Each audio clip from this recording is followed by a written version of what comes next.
Food bloggers, hi, how are you today? Thank you so much for tuning in to the Eat Blog Talk podcast.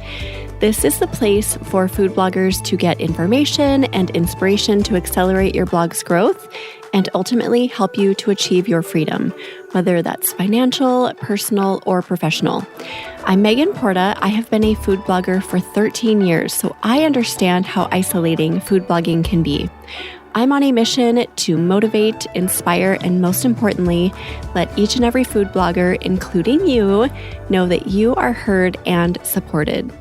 You are going to want to download our bonus supercut that gives you all the information you need to grow your Instagram account. Go to eatblogtalk.com/Insta-growth to download today. Do you have an email welcome sequence set up for your email subscribers? If so, you need to listen to this episode. If not, you need to listen to this episode. Either way, you're going to get so much out of this. Prerna Malik from Content Bistro is an expert with creating sales-focused welcome sequences, and she talks about this in relation to food bloggers and their businesses.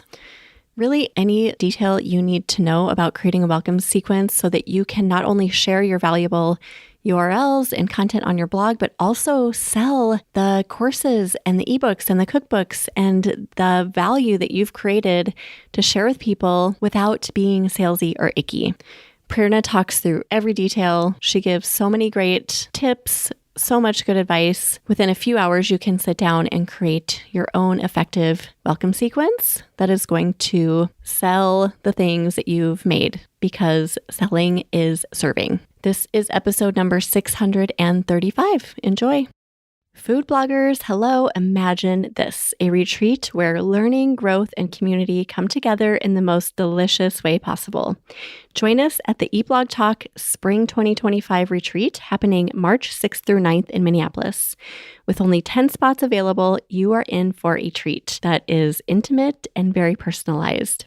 This retreat is packed with mastermind sessions, special SEO information, and incredible connections that are sure to be made. But the real highlight, Chef Ryan from Cookery Amendola is going to cook for us.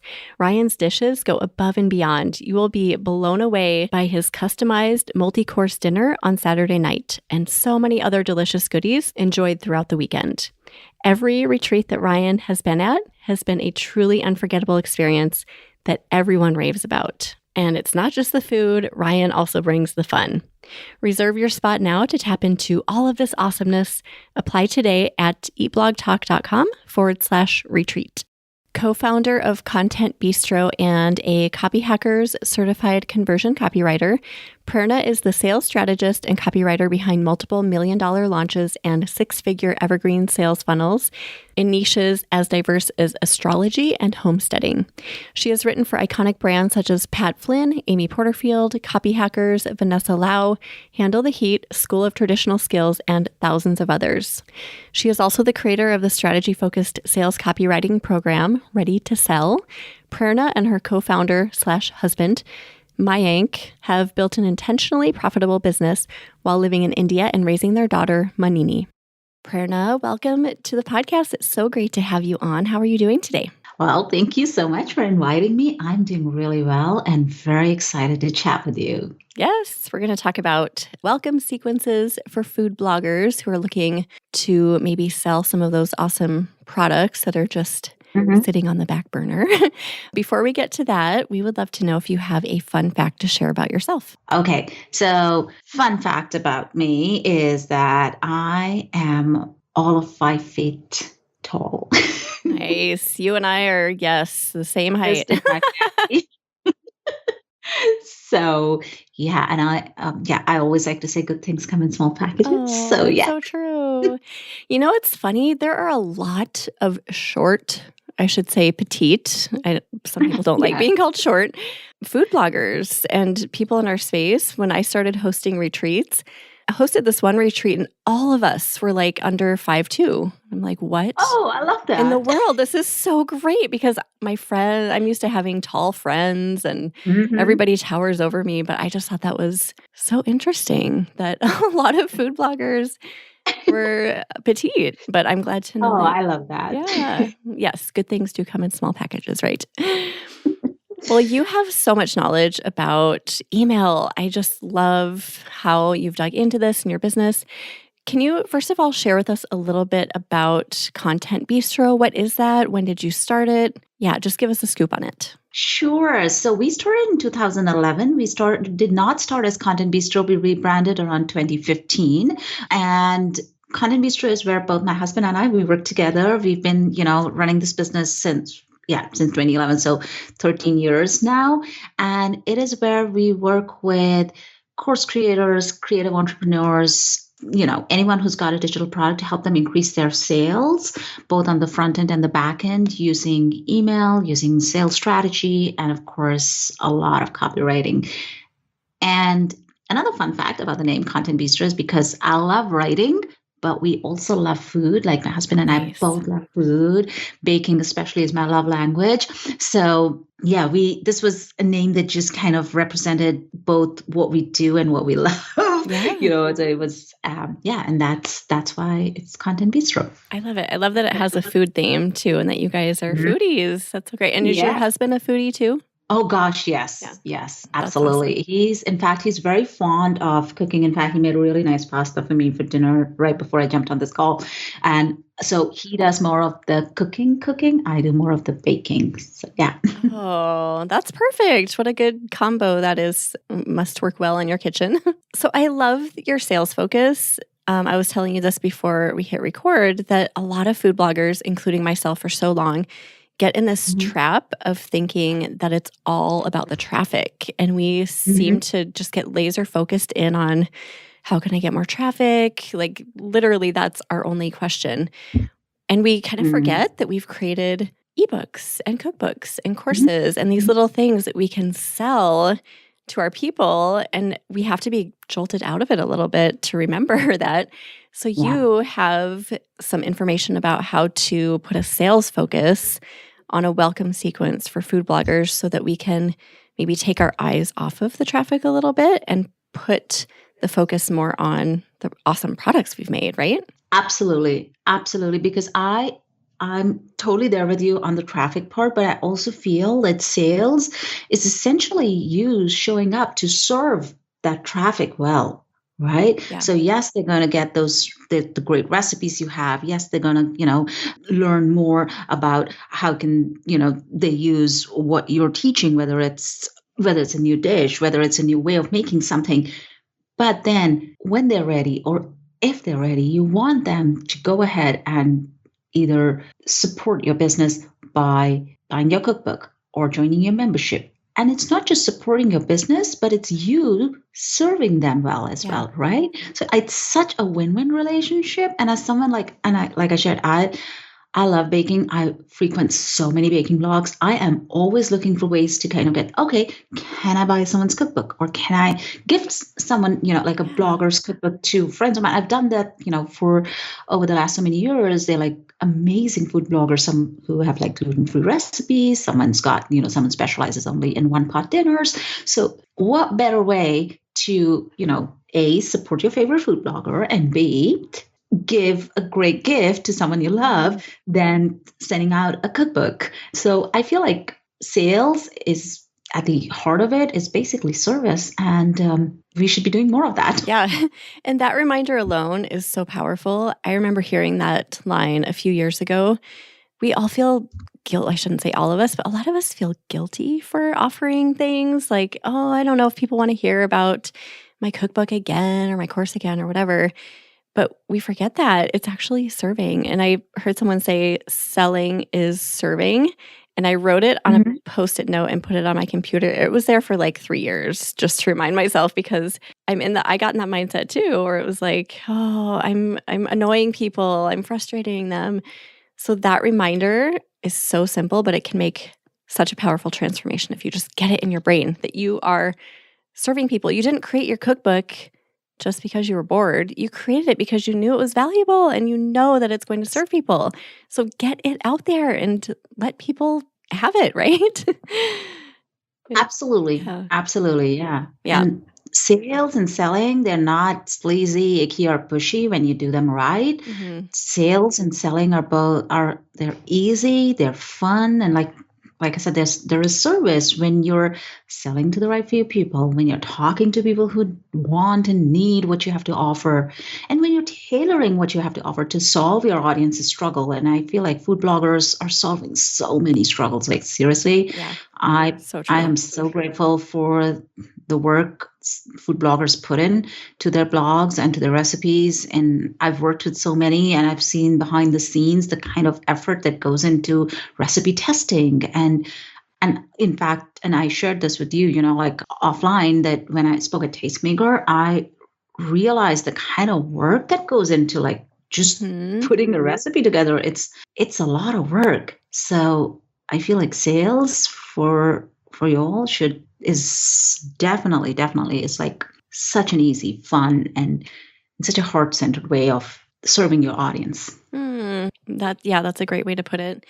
And we do know those kind of icky salespeople, and I think that's where we get in that mindset where it's like, oh, I don't want to be like them, but you're not that. You've experienced that gross feeling you get from someone who doesn't believe in what they're doing. They just want to make money. That's not you. Food bloggers are different. You are different. So just try to get that in your mind, I think, is for key point one, right? Like step one, go there. Yeah. And then once we can tweak our mindset and change that a little bit, and you have a product to sell, and you likely do because you're a food blogger and you're creative and you create awesome stuff, you probably need a welcome sequence, correct? To take people through what you're selling. So do you want to start off with maybe mistakes that are commonly made? Is that a good point to start? Yeah, sure. So first up, a welcome sequence is really a very, very easy way to get started with and get comfortable with the idea of selling. And even if you have been selling in the past, but you've not been using your welcome sequence to do that, I think it's a great way to kind of help people who are new to your world to know that here are different ways that A, you can benefit from my blog, and B, how I can continue to serve you. So I feel like a welcome sequence is a really great place for anyone to start, whether they're absolutely new to selling or even if they've been selling for a while, but they haven't really used the welcome sequence well. So with that, there are a few mistakes you want to avoid. I would say like the top 3 mistakes you want to avoid is 1, using a very generic template. So one that you've either, bought off the internet or someone's given it out to you as a freebie or whatever. Like using a plug and play template isn't the best way to go forward. And the reason I say that is why, because a food blog is a very personal connection, and you want your welcome sequence to be reflective of the brand and the connection that you're building with your audience. The problem with most templates is either they're plug and play, or even if they're not, and they give you give you like some sentences and like a structure and things like that, it doesn't feel as if it's coming from you. And your welcome sequence is like that first impression that someone has about your brand, your audience. And if there's a disconnect there, that doesn't really create for a great user experience. So avoiding a generic template would be the first thing you want to kind of avoid. And it's not that if you don't have a template, it's going to be really hard to write. I'm going to, in fact, later on, we can look at how to make this easier. But for now, just kind of keep in mind, like you don't want to use a plug and play template. The second mistake you want to avoid is sending one email and thinking it's a welcome sequence. No, one email is not a welcome sequence. It's a welcome email, maybe it's your confirmation email, but it's not a sequence. And the third mistake you obviously want to avoid is not sending a welcome sequence. So someone signs up, because I know a lot of food bloggers sometimes they have multiple freebies, right? So you may have one for, I'll give you an example. A blogger that I wrote for earlier this year, she has a cookie customization cheat sheet. She has a science of baking course. She has a frosting PDF. So she's got like a lot of freebies. The beauty of a welcome sequence is you can, once you have a really good welcome sequence in place, you can actually replicate it with minor changes to pretty much every freebie you have. So it's not like you need to create separate welcome sequences. If you've got like 7 or 10 different opt-ins, you'll have like 7 or 10 different sequences for most bloggers, and I'm saying most because sometimes you may need separate ones, for most bloggers, you could take that same welcome sequence, maybe make a few changes and have it going out to everybody and give everyone like that great user experience. So you want to avoid using a generic template. You want to avoid sending out just one email and calling it a sequence. And you definitely want to avoid not sending a welcome sequence at all because it just feels like way too much work. Yeah. The generic template thing really resonates. I know, so I subscribe to a lot of food blogger email lists just to kind of see what they're doing and how they're putting their content together in email. And every time I see there's a few standard Flowdesk templates that pop up, and I'm like, I don't like that because it feels like I'm in Flowdesk and like, do I need to read this? I've already seen the templates in Flowdesk. So I totally know what you mean there. I don't know that I would have been able to verbalize what you said though, like, or put words to what I was feeling about other people's. But now I'm like, oh, right. That makes sense. That's why I don't like those emails. So yeah, those are great. And then speaking of welcome sequences, are there different types that we should have on our radar? Yeah, sure. So the two kinds that I've worked on for years for, both food bloggers and other creative entrepreneurs, one is a conversion-driven welcome sequence. The other is more of a connection-based welcome sequence. Both welcome sequences, whether it's conversion-driven or connection-based, can have a sales focus. A conversion-driven welcome sequence is one where, usually used by, say, an e-commerce business, where the goal is, yes, to let people know about the brand, but the goal is we need to drive a conversion. Generally starts from like maybe the first email, like, oh, you got 10% off to use in your next purchase, right? And a connection-based one is more popular with food bloggers and content creators and entrepreneurs. They lead with connection before we ask for a sale. So we lead with sharing why we're doing what we're doing. Why did we start this? Or what makes us different? And we lead with connection and then we ask for a sale. So these are the two kinds of welcome sequences. Both can be sales focused, but for food bloggers, I've found that works over the years, having tested not just food bloggers, even like food photographers, anyone who's like, in building a more personal connection with their audience. I find the connection-based sequence works really well. Is there any circumstance being a food blogger where you would go with the conversion, or would you always do connection? Because like you said, you can add sales in there. So connecting and sales covers all the bases, right? Oh, yeah, absolutely. Conversion driven is great if your primary product is what you want everyone to go to. With food bloggers, like we were discussing earlier, the focus is we want to get more people to the site, we want to increase traffic and our ebooks and our membership sites. And, we want those to sell, but we want to lead by building that connection with our audience. Say your goal is, it's actually goal-based, right? So you want to think about what's your goal. So let's say your goal is this year, or with this, with this particular sequence, I want to increase the number of people who are in my membership. Definitely go with a conversion-driven thing. You would still be, you would still have connection, but our conversion would start from probably the first email itself. And it would also, influence your opt-in. So if you're like, if you've got a membership, your opt-in could be, here are a few downloads taken directly from my Make Dinner in 30 Minutes on Weeknights membership. So when they sign up, they get that. And then from the very first email, we're inviting them to join the membership. So that is an example of a conversion-driven thing, because that's the goal. We want more people in our membership. That's what we're going to drive. Okay. But for food bloggers, I feel like, yes, they might have a membership, but there's so much more. They also really deeply want to connect and engage. So the connection route is probably the way to go. Oh, yeah, absolutely. Yeah. I've tested that out so much over the years, with food bloggers in different niches, whether it's like baking, homesteading, dairy, it's always worked really well. Okay. And then we talked a little bit about the salesy, gross stuff that I know a lot of people are worried about. They don't want to be salesy and icky to their people. Do you have any tips for avoiding that gross feeling? Oh gosh, so many. So one of the things that I always keep in mind and something that I always tell even clients is like, you should always be selling in a way that you would want to be sold to.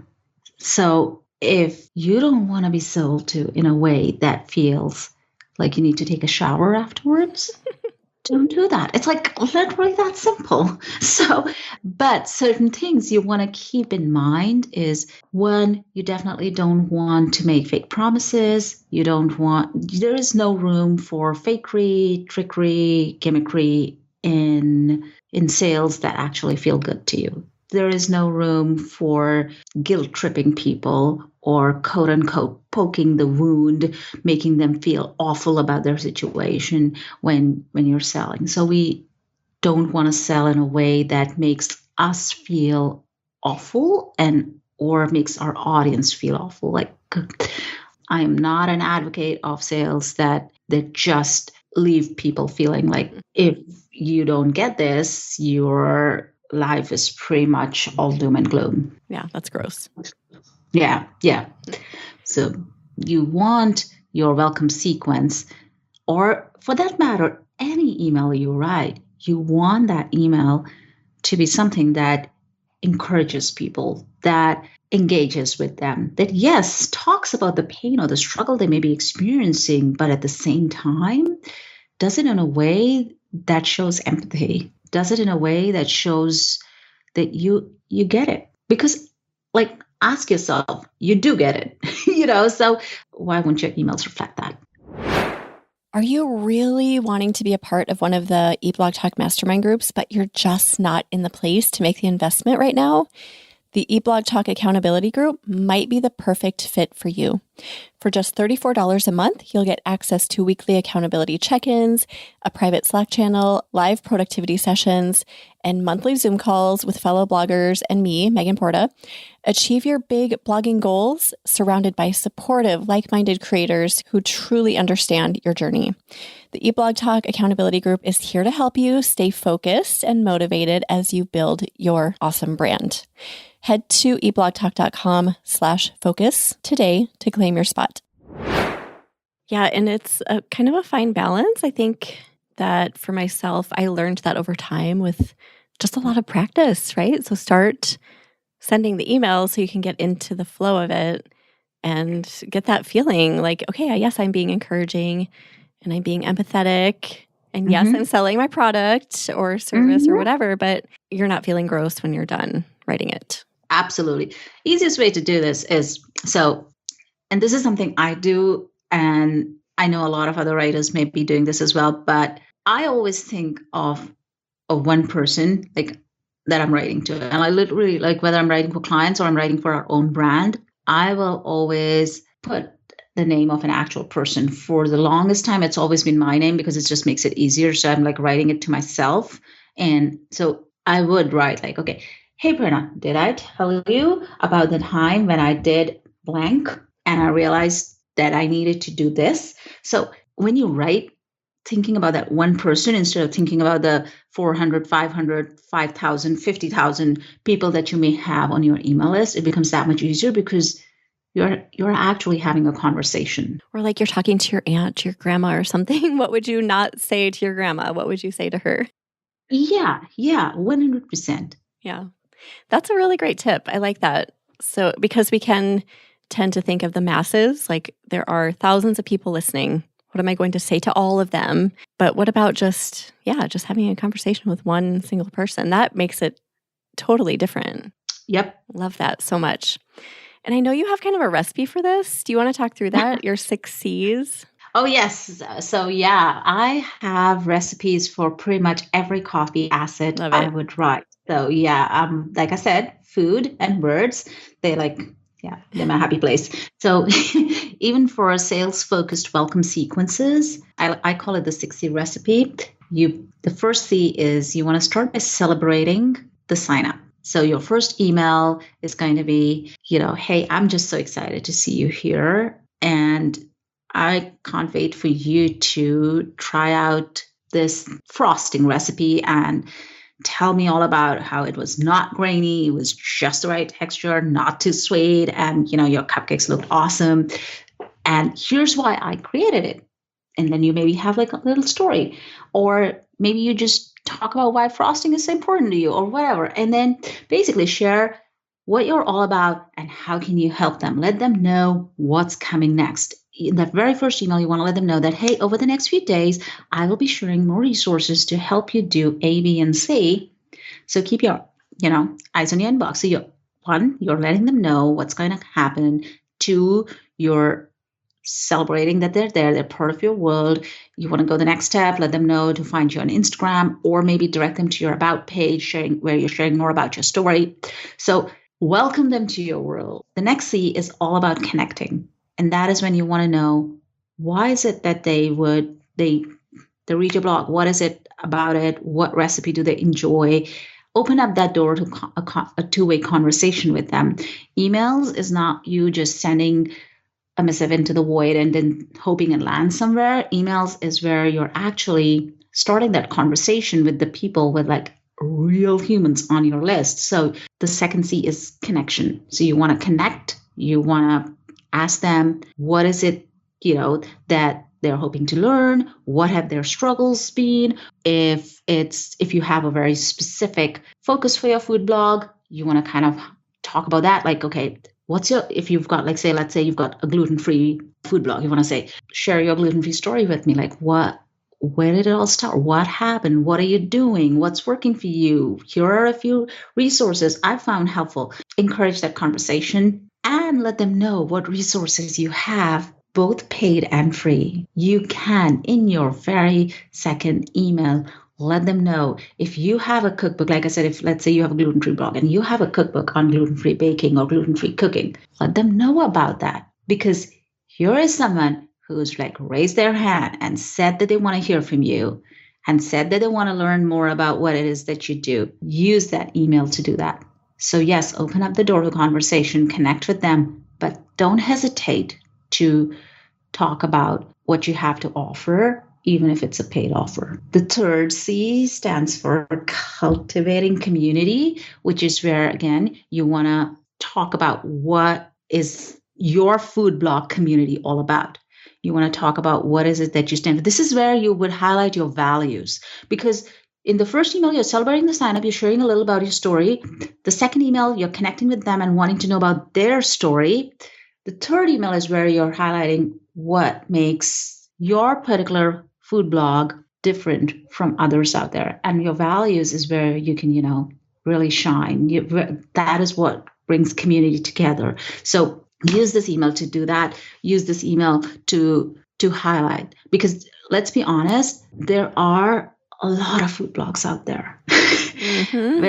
Whether it's, and I know everyone's like trying to narrow down and niche down, and everyone's got their own points of difference, but you need to talk about those points of difference so that people who are on your email list can see that and resonate with. So I'll give you an example. One of our clients, Handle the Heat, Tessa, she has a baking blog, and there are a lot of baking blogs out there. Like, I'm subscribed to, I probably think at this time, at least 15 of them. But what I love about Tessa's recipes is that she does baking the old-fashioned way. And she is very clear that you will not find keto recipes or, substitutions or coconut sugar or whatever. So I know when I want to bake the old-fashioned way and use like her incredible knowledge of baking science, that is where I'm going to go. So she's like, big on baking science, big on baking the old-fashioned way.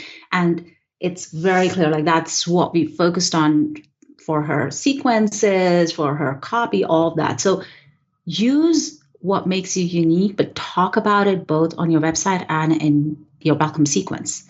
So cultivate community by sharing your values, sharing what you stand for. And again, use that email to direct people to know where they could find more. Your fourth C, and you could actually just take this and turn it into one email, and you'd have like a 6-email welcome sequence. So celebrate the sign up, connect, and connect and learn more about their story. Cultivate a community around your shared values.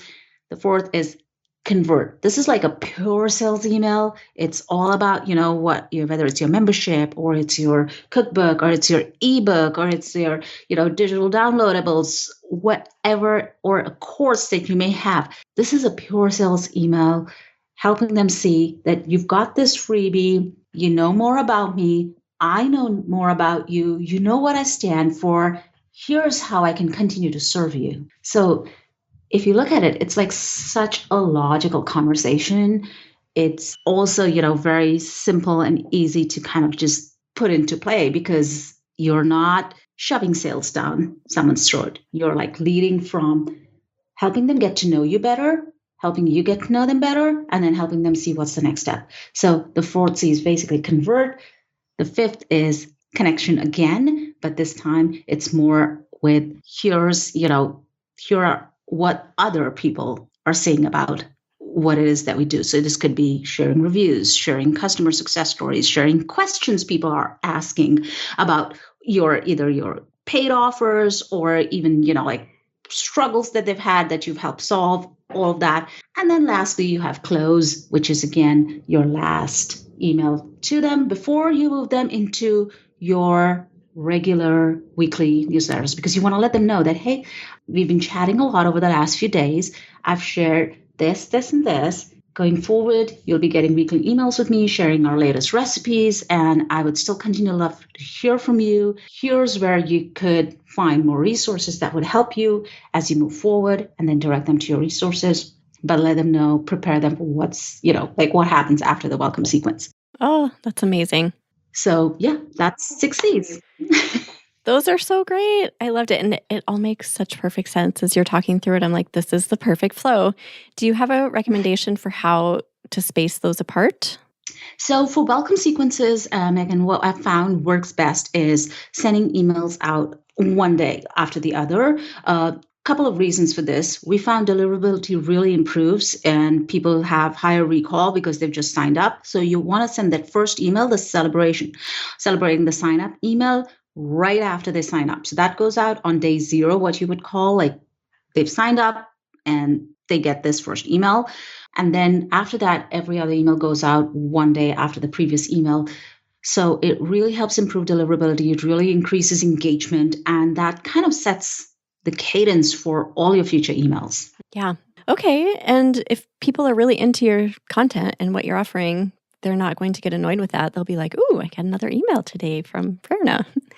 And what you're doing is you also, in the very first email, you want to let them know that over the next few days, I will be sending you a few more emails for us to kind of get to know each other better and also sharing more helpful resources for you. So keep an eye on your inbox. So you are setting that expectation as well of what's coming next. So it's not like, oh, I just signed up for this freebie and now I'm getting, a bunch of emails from you. Yeah. Right. Okay. So within the sequence, the 6 Cs, for food bloggers, if we have a lot to promote, so we want to promote some of our maybe most popular recipes, but we also have an ebook and maybe we also have a cookbook and maybe a membership. Is it okay to touch on all of that within the series, or do we limit it? So there are a couple of ways you can go about this. For the sake of simplicity, what you want to think about is what would be the logical next step for someone who signs up to my opt-in to take, and then use that as an offer. So let's say someone signs up for a checklist of, or, let's say someone signs up for a cookie guide, right? Like, okay, 12 cookies to make during Christmas. That they've signed up for that. But you also have a full-blown cookbook on Christmas cookies, right? So that would be the next logical step for them to take. So that's like the simplest way to think about it. If you want to get more advanced with it, you could, in your very first email, have people choose what they're working on or what they would love to learn more about, and then have separate, they put them into separate sequences, separate segments that would get tailored sequences for every single offer. So you could totally do that as well if you want to get like a little fancy. And then, of course, the third option is you could just have every email have like a standard footer almost, which would say, hey, whenever you're ready, here are the 3 ways you can continue to learn from me, or you can continue to, build on your baking skills or your chocolate making skills or whatever it is that you do, and have all three options. You could have the ebook and your physical cookbook, and maybe if you have a membership site, you could have all three there. Yeah. I use that. I call it the super signature. I have it at the Yes. bottom of, or I guess in the middle of all of my emails, just like, when you're ready, here are three. Like, one is free, listen to the podcast. And then I have a low tier offering, like join the accountability group. It's a low cost membership that will be great. And then my mastermind group. So I kind of offer a range. Yeah. But I think that's such a good way, because you can just leave it from email to email and let people click as they're ready. Absolutely. Some of the things you may want to keep in mind when you're using a signature like that, or when you're using like three different offers, something that we've tested over the years is varying the offers in that, and then seeing which ones kind of get more clicks. So that is definitely one thing. So you may want to vary the freebie or the paid offer.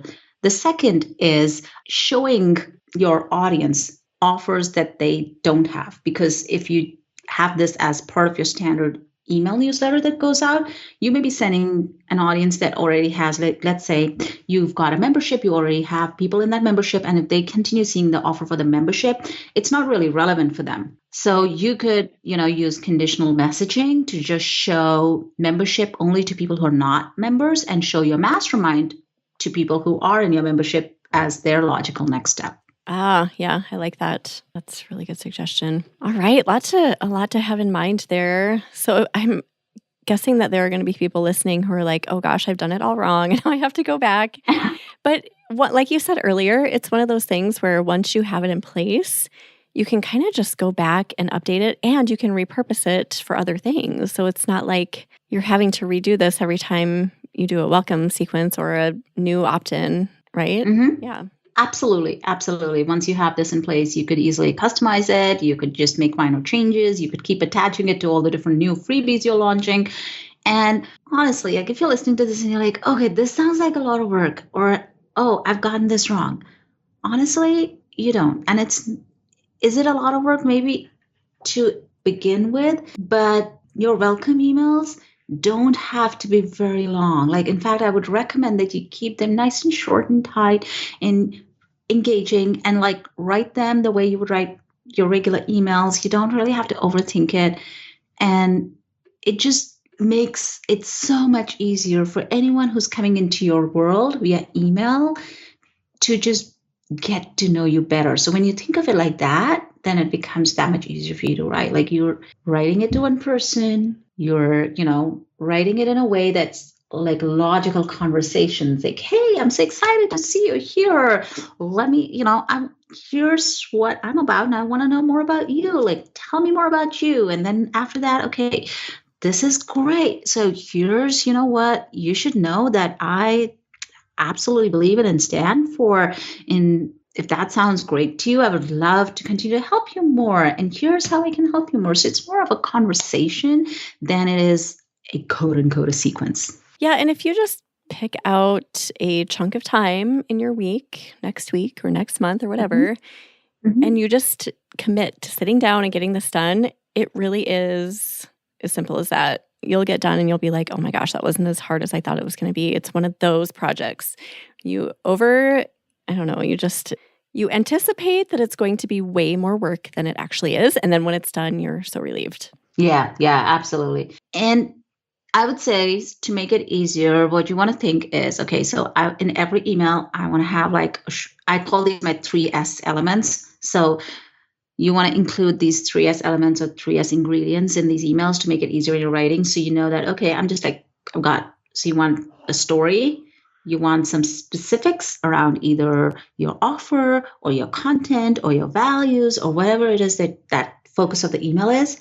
And you want to share your smarts. So you want stories specific and smarts. Smarts could be a recipe. It could be a tip that you, like a kitchen tip that you've, discovered. For instance, I saw it was an email or a reel, I don't remember, but it was a tip that said, if you find it hard to put parchment paper into baking tins, an easy way to do that is to wet the parchment paper and then it just goes in. I was like, oh my gosh, like, I've been baking ever since I was in high school and I never knew this.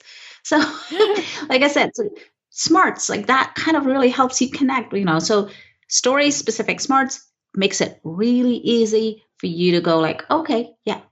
And this is the email. Yeah. This is what I'm writing in. Do you recommend having those 3 elements in every email or every welcome series? I would say you could safely include it in every email. Like that's my goal. I want people to go away reading an email feeling like that it's done something for them. They've either learned something, they either feel good, they feel inspired, or they're ready to, like take action about something. So I feel like every email, if you could include it in every email, that is great. Oh, Prerna, this has been awesome. I am just soaking in every word. I'm feeling inspired to go to I have a handful of welcome series. I need to go update those. So thank you for the inspiration. Is there anything you feel like food bloggers who are thinking about creating welcome series or need to update theirs need to know that we haven't talked about yet? You definitely want to keep your subject lines in mind as well. Something that we didn't talk about today is the importance of your subject lines, because that is what your audience is going to see first. Like they would read the email after they've read your subject lines. So you want to approach your subject lines from the point of view that they have a job to do. The job of your subject lines is to get people to open the email. So think about your subject lines really carefully. And I found using curiosity, using a little bit of fun, and making them, again, true to who you are, like how you would talk, how you would write, literally, again, think about the one person you're writing to when you're putting the subject lines together. What's the benefit in it for them? Use your subject lines wisely. And for most ESPs now have the preview text option, because that is like the first line you see. You also want to keep the preview text option in mind and connect that to the subject line, because that gives you more room as well. So subject lines, you want to keep them like maybe a little short, because so they don't get cut off, especially like if you've got like the benefit at the end, you don't want that to get cut off in like say, especially on mobiles. So think about the preview text as well. Yeah. Those are 2 elements you definitely want to keep in mind. Thank you for all of this. This was so great and inspiring. We appreciate all of this value, Prerna. So thank you for being here with us today. Do you have either a favorite quote or words of inspiration to leave us with? Well, first up, thank you so much for inviting me. Yeah. I mean, like talking about email is like one of my favorite things, and welcome sequence is definitely, like I said, it's such an easy first step for anyone to get started with. So appreciate you, Megan. I had so much fun chatting.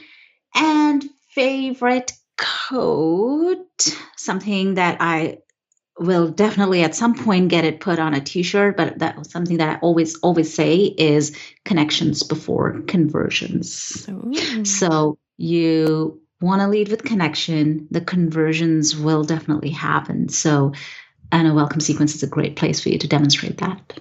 Awesome. I love that so much. We will put together a show notes page for you, Prerna. If you want to go peek at those, you can head to eblogtalk.com/content bistro. Do you want to tell everyone where they can find you? And I don't know if you have, freebies or something to get food bloggers some help if they need help with email. Anything you want to mention or have to offer, you can mention here. Well, thank you so much. Well, I would love for y'all to reach out and connect with me on Instagram first. I'm at Content Bistro. That's like very simple. So if you're listening, head over to Instagram, tag me in your stories. Let me know what was your greatest takeaway. I would love to hear from you at Content Bistro.